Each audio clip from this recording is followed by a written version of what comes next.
പത്തനംതിട്ടയിൽ ശമ്പളം ലഭിക്കാത്തതിനെ തുടർന്ന് ഭർത്താവ് ആത്മഹത്യ ചെയ്ത അധ്യാപികയ്ക്ക് ശമ്പള കുടിശ്ശിക നൽകി സർക്കാർ. 12 വർഷത്തെ ശമ്പള കുടിശ്ശികയുടെ ഒരു ഭാഗം അക്കൗണ്ടിൽ വന്നു. 28 ലക്ഷം രൂപയാണ് അക്കൗണ്ടിൽ വന്നത്. ബാക്കി തുക PF-ലേക്ക് മാറ്റി. പ്രവീൺ പുരുഷോത്തമൻ നമുക്കൊപ്പം. പ്രവീൺ പുരുഷോത്തമൻ, വലിയ രീതിയിൽ ചർച്ചയായ വിഷയമാണ്. സ്കൂൾ മാനേജ്മെന്റ് സർക്കാരിനെതിരെ തെരുവിലിറങ്ങുന്നതടക്കം നമ്മൾ കണ്ടതാണ്. എന്താണിപ്പോൾ ഈ കുടിശ്ശികയുടെ കാര്യത്തിൽ സംഭവിച്ചിരിക്കുന്നത്? ആദ്യ ഗഡുവാണോ? ബാക്കിയും ഉടൻ തന്നെ ക്രെഡിറ്റ് ആവുമോ?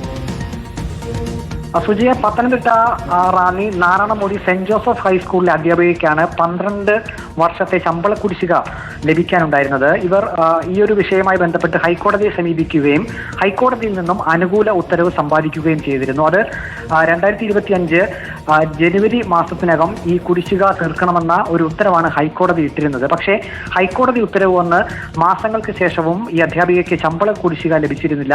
ഏറ്റവും ഒടുവിൽ ഈ ഒരു വിഷയത്തിൽ ഈ അധ്യാപികയുടെ ഭർത്താവ് ആത്മഹത്യ ചെയ്ത സംഭവത്തിലേക്ക് വരെ കാര്യങ്ങളെത്തി. അതിനുശേഷം വിദ്യാഭ്യാസ വകുപ്പ് ഇക്കാര്യത്തിൽ അന്വേഷണം പ്രഖ്യാപിക്കുകയും പത്തനംതിട്ട DE ഓഫീസിലെ 3 ഉദ്യോഗസ്ഥരെ ഈ ഒരു വിഷയവുമായി ബന്ധപ്പെട്ട് സസ്പെൻഡ് ചെയ്യുകയും ചെയ്തിരുന്നു.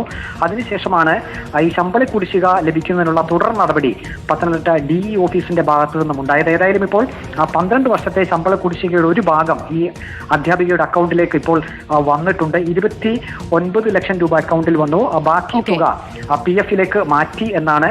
എന്തായാലും അധ്യാപികയുടെ ഭർത്താവിന്റെ മരണശേഷം ആ തുക അവരുടെ അക്കൗണ്ടിലേക്ക് വന്നിരിക്കുകയാണ്. അവർക്ക് സുഖമായി ജീവിക്കുന്നതിന് വേണ്ടിയുള്ള ഒരു സാഹചര്യം ഉണ്ടായത്. പക്ഷേ അത് നഷ്ടമായി എന്നുള്ളത് ഒരു വിഷമമായി തന്നെ നമ്മുടെയൊക്കെ മനസ്സിലുണ്ടാകും. നാരായണമൂഴിയിലാണ് ഈ സംഭവം ഉണ്ടായത്.